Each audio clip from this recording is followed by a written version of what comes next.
Savoir et comprendre les plus récentes nouvelles qui nous touchent. Tout savoir en 24 minutes. Bienvenue à Tout savoir en 24 minutes. Bonjour Mario. Bonjour.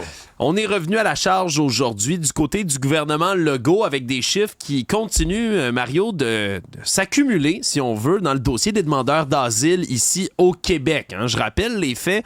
On demandait déjà une facture de 470 millions de dollars pour 2021 et 2022 pour les demandeurs d'asile qui ont été accueillis au Québec. Essentiellement, c'est ce que ça coûterait, selon le calcul du gouvernement Legault, pour à donner de l'éducation aux enfants des demandeurs d'asile qui viennent ici, des places en garderie, des services de dernier recours, bref, tous les services qu'on offre dans la société. L'aide sociale là, qui est versée aussi, l'hébergement au début en hôtel, ensuite en appartement, c'est beaucoup de choses. Oui, puis là, je le rappelle dans l'ordre, c'était 470 millions qui étaient réclamés à Ottawa. Ottawa a finalement envoyé 150 millions du côté de Québec, donc beaucoup moins que ce qui était demandé. Et on est revenu aujourd'hui à la charge du côté du gouvernement Legault en envoyant une pléiade de ministres de différents domaines qui sont allés, encore une fois, réclamer de l'argent parce que la facture serait arrivée pour 2023 du côté du gouvernement Legault. Et attention, ça fesse 576,9 millions de dollars. C'est ce que ça aurait coûté seulement pour 2023, soit plus que les 2 autres années précédentes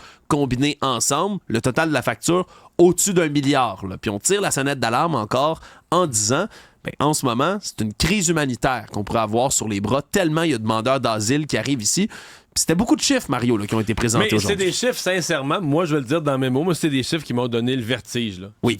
Parce que tu dis, au-delà, OK, il y a la facture, il y a l'argent, mais tu dis, mais là, OK, mais Montréal est en train de se transformer tellement vite, personne ne peut même s'en rendre compte là, de ce qui est en train de se passer. Et le ministre de l'Éducation, quand il se met, lui, à lancer ses chiffres, il dit, OK, mais c'est 1250 classes d'accueil. Oui. Ce qui est l'équivalent de 52 écoles. C'est comme l'équivalent de 52 nouvelles écoles primaires de demandeurs d'asile. Auxquelles on ajoute, parce que là, il nous explique, le ministre de l'Éducation, il dit, ouais, mais moi, ça arrête jamais, là. Parce que là, on fait l'évaluation, il y en a plein d'autres qui sont rentrés. Des enfants, on a besoin d'ouvrir, pas pour septembre prochain, d'ici la fin de l'année scolaire, entre aujourd'hui, février, là, puis juin, 350 à 400 nouvelles classes. Pas nouveaux enfants, nouvelles classes qu'il faut ouvrir. Là, tu te dis non, mais là, ça se peut pas. Ça veut dire qu'à tous les 2 lundis matin, on ouvre tout le temps des nouvelles classes, puis ça te prend 20, 30... Tu sais, on dit on manque d'enseignants, OK, mais à tous les 2 lundis matin, ça te prend 20 à 30 nouveaux profs. Là. Tout le temps. C'est impossible. Sincèrement, il n'y a aucun peuple qui peut accueillir autant. C'est impossible. Donc, ça dépasse la question de l'argent. Il faut vraiment que le gouvernement fédéral reprenne le contrôle sur les frontières, sur l'aéroport. Oui, puis ça fait partie justement des demandes qui ont été formulées aujourd'hui par les différents ministres, de freiner l'afflux des demandeurs d'asile qui arrivent au Québec, de les répartir équitablement sur le territoire canadien, mais aussi de fermer, si on veut, la brèche des groupes criminels aussi qui pourraient s'infiltrer au Canada, quelque chose qui était surtout noté pas à l'aéroport cette fois-ci, mais particulièrement à la frontière. Puis là, tu as parlé des chiffres de l'école, Mario, justement, des classes qu'on doit ajouter. Puis, on se comprend, on parle dans le centre de service scolaire de Montréal en ce moment de rajouter des élèves par classe. C'est quelque chose qui, du côté même du milieu de l'éducation, est impensable. On n'a ni locaux, ni profs. Oui. Puis là, il faut créer des nouvelles classes. Puis là, on parle que du système d'éducation. Si on passe à l'aide de dernier recours, si on veut le bien-être social, le chèque qui arrive en dernier recours. Au début, ils n'ont pas le droit de travailler. Tant qu'ils ne reçoivent pas un permis de travail, ils sont tous sur l'aide de dernier recours. Ils n'ont pas le droit de travailler au Canada. Et là, on dit que dans la dernière année, sur les 24 000 nouveaux prestataires d'aide sociale, 23 000 des 24, ce sont des demandeurs d'asile qui sont arrivés ici. Puis on se comprend. On va aider ces gens-là. On ne veut pas qu'ils se ramassent en situation d'itinérance.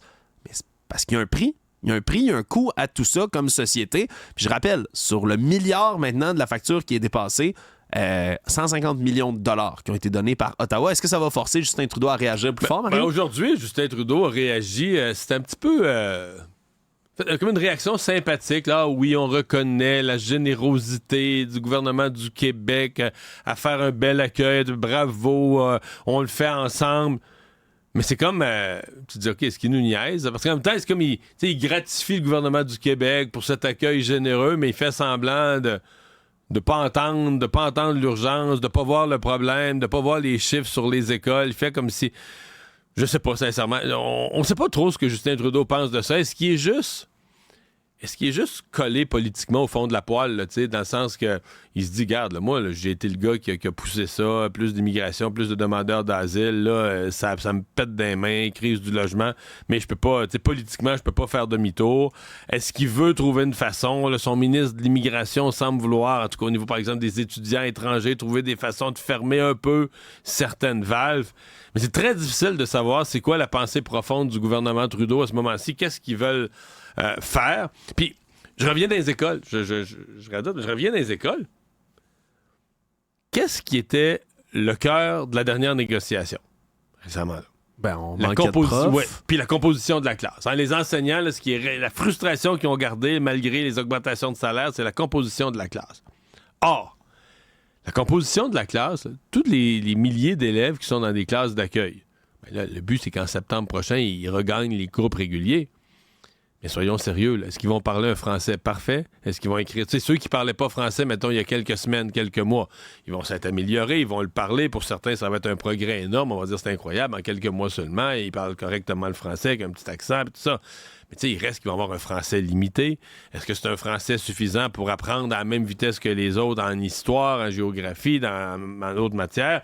Est-ce que leur français écrit va être à la hauteur? Donc, dans la fameuse composition de la classe, excuse-moi, mais ils deviennent des élèves à problème de plus, là, des élèves avec des besoins particuliers, des élèves qui ont besoin de plus de temps du prof, qui ont besoin d'un suivi.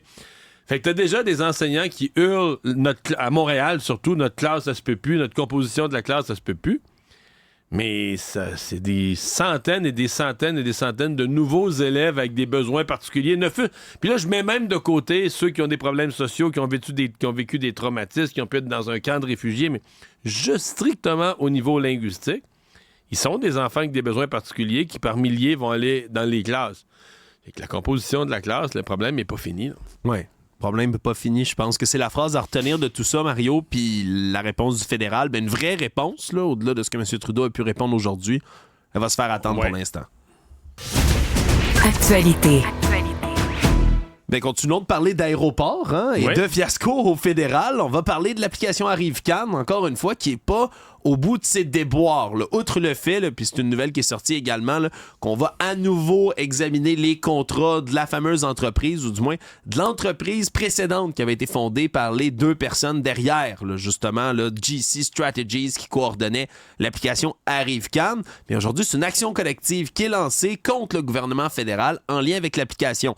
Qu'est-ce qu'on leur reproche? Mais là, c'est plus la conception de l'application, là. C'est son utilisation erronée. Là. Oui, exactement, parce qu'on dit là, qu'il y a eu, en tout et partout, selon les chiffres qui sont allégués là-dedans, 10 200 voyageurs qui ont été soumis à une quarantaine illégale, qui revenaient avec Arrive-Can. Parce que je rappelle, l'application, vous rentriez de l'endroit d'où vous veniez, votre passeport, toutes sortes de données, puis après ça, ben, ça vous coordonnait, dans le fond, ça enregistrait votre arrivée au Canada.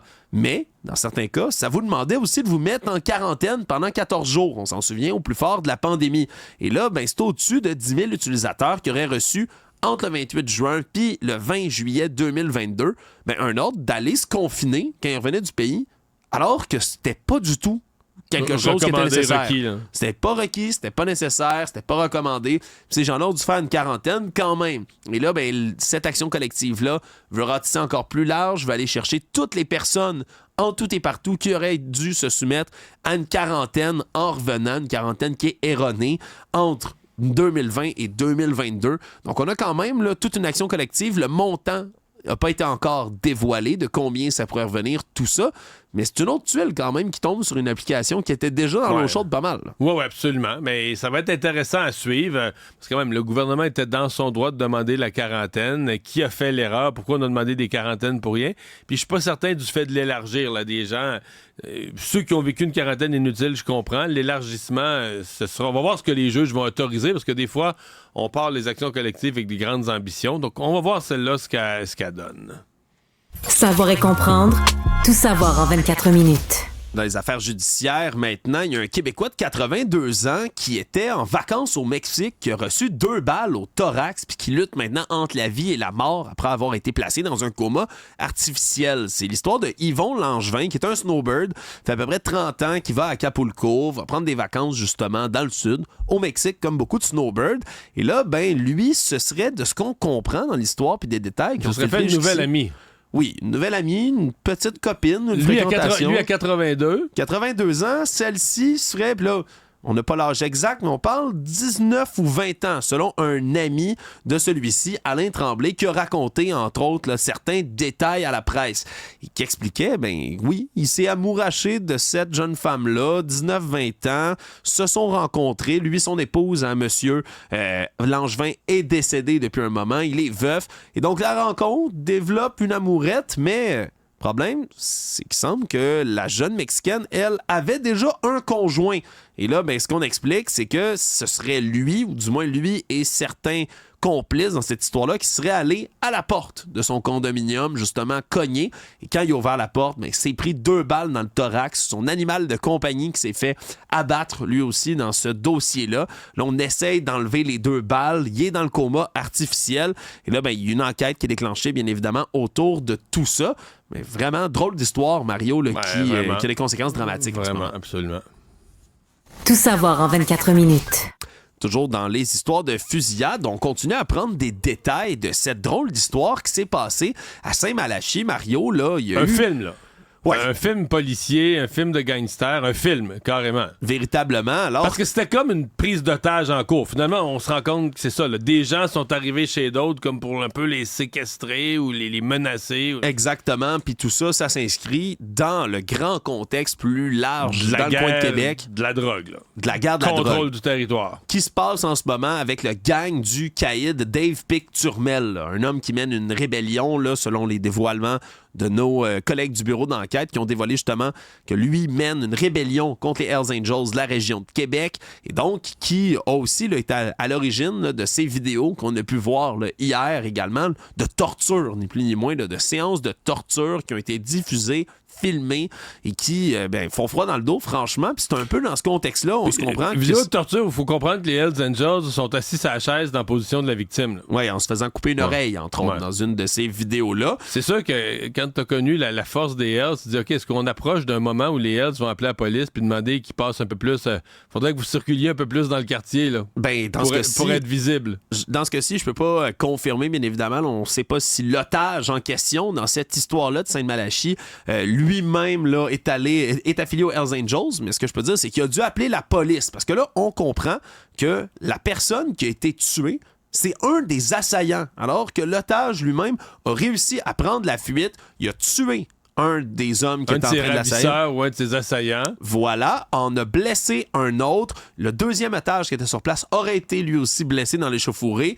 Et là, il se serait dirigé justement chez un voisin de l'endroit où il se trouvait pour être capable finalement d'appeler la police puis d'avoir une intervention autour de tout ça. Ce que je comprends, c'est que le voisin a pas voulu le laisser rentrer. Là. Il a comme eu peur, mais c'est le voisin qui a appelé la police. Donc c'est comme ça que la police est arrivée dans...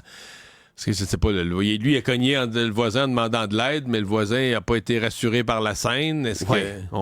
On s'imagine, là, surtout s'il était pris en otage, on peut présumer qu'il que la pas personne... vraiment habillé, il devait être bizarre un peu. Est-ce que s'il avait tué quelqu'un, est-ce qu'il y avait des traces de ça sur lui? On sait pas trop, là. On a peu de détails pour l'instant, mais c'est chaque détail qui sort dans cette histoire-là en amène un peu plus, là, vraiment, ce qui ressemble à un film de gangster. Mario, t'avais bien raison dans ta référence là-dessus. Donc, on dit même du côté des gens dans le quartier qui ont été interrogés par la police puis par le journal qu'il y avait beaucoup de voitures luxueuses qui circulaient depuis un moment là, dans le secteur, depuis à peu près un mois.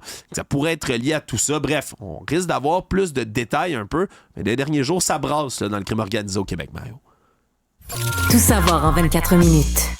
Une autre décision qui est extrêmement attendue au moment où on enregistre, Mario, elle n'est pas tombée directement, mais on attend le verdict dans le procès de Marc-André Grenon, qui, je le rappelle, là, est accusé d'avoir tué Guylaine Potvin en juillet 2000, un crime qu'il a déjà admis depuis. Là. Donc, il y a eu aveu de culpabilité de sa part, ce qui fait en sorte qu'on se retrouve avec 2 verdicts possibles.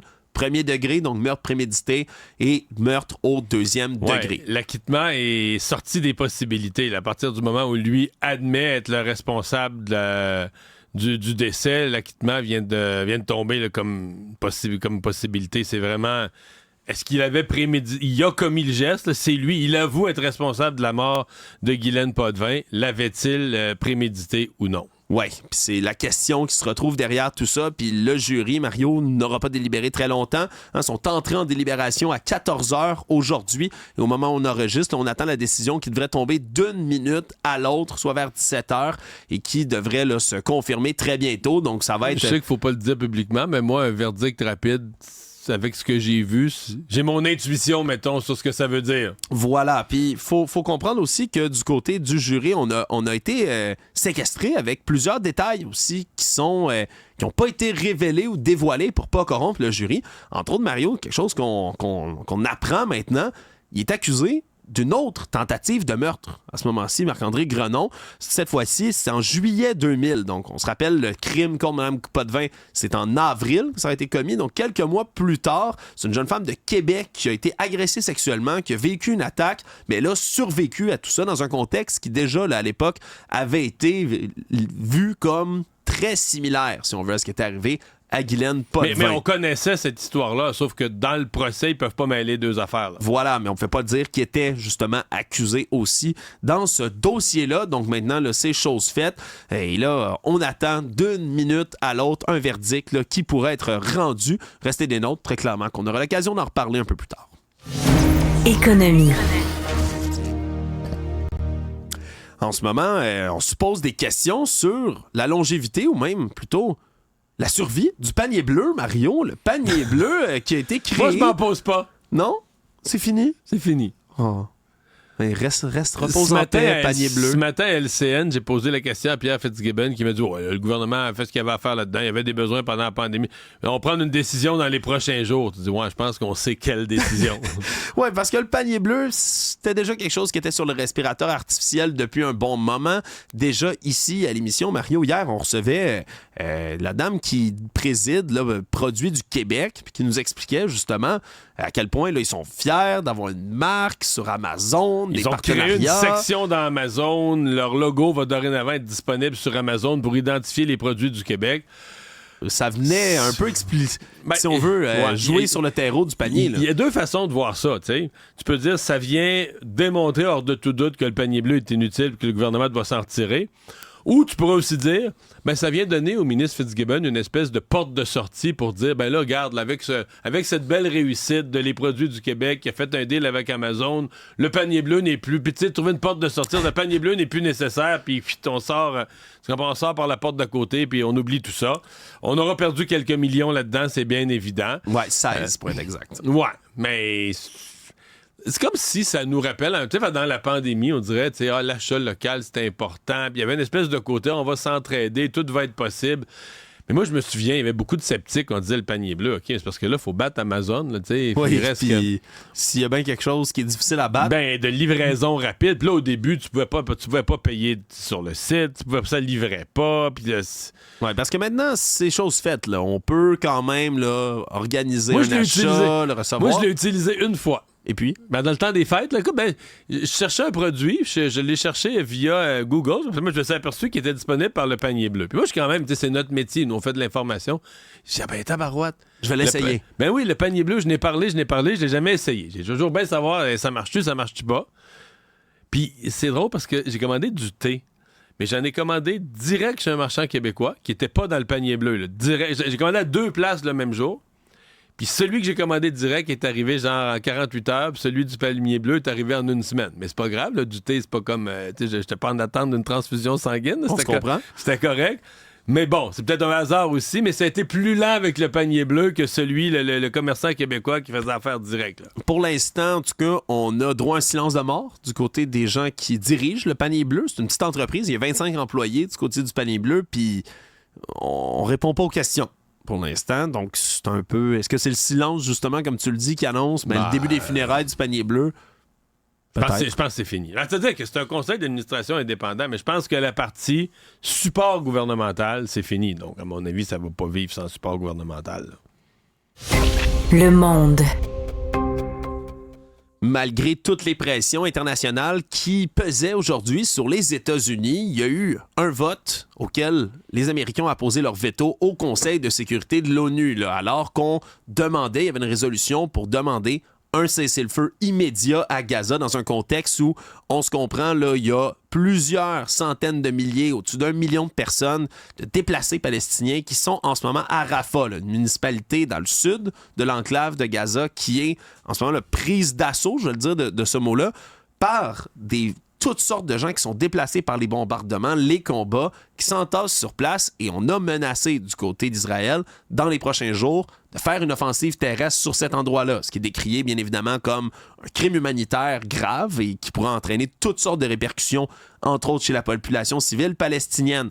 Et ça prenait justement, bien évidemment, le vote des États-Unis autour de tout ça. On a eu 13 voix pour, le Royaume-Uni s'est abstenu, et le veto américain, le 3e depuis le début du conflit, est tombé. Ouais. Je sais pas qu'est-ce que fait Joe Biden, parce qu'il y a quelques mois avant les fêtes, il levait le ton quand même avec Netanyahou. C'est-à-dire qu'il l'appuyait, comme là. Il utilise son veto pour lui donner l'espèce d'appui nécessaire. Puis il se retournait, puis j'avais l'impression qu'il prenait le téléphone puis qu'il disait, là, regarde, là, je t'ai sauvé les fesses, là, mais arrête. Ça peut plus continuer.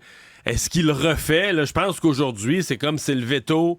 Pour les Américains, c'est le plus gros, le plus malaisant, si tu me passes l'expression. Alors, je m'attends à ce que de l'autre côté, Joe Biden dise à Netanyahou, dise à Israël, là, ça prend une porte de sortie à ce conflit-là, ça prend une fin à ce conflit-là, ça peut pas continuer, vous pouvez pas mener à terme là, vos actions qui sont en place. Ouais. Oui. Oui, ben je voulais dire quand même qu'ils font circuler un autre texte, un texte alternatif de ce côté-là, là, qui parle d'un cessez-le-feu, mais plus tard avec des conditions. On verra si ça va passer. Pourrait peut-être lui être accepté. Résumer l'actualité en 24 minutes, c'est mission accomplie.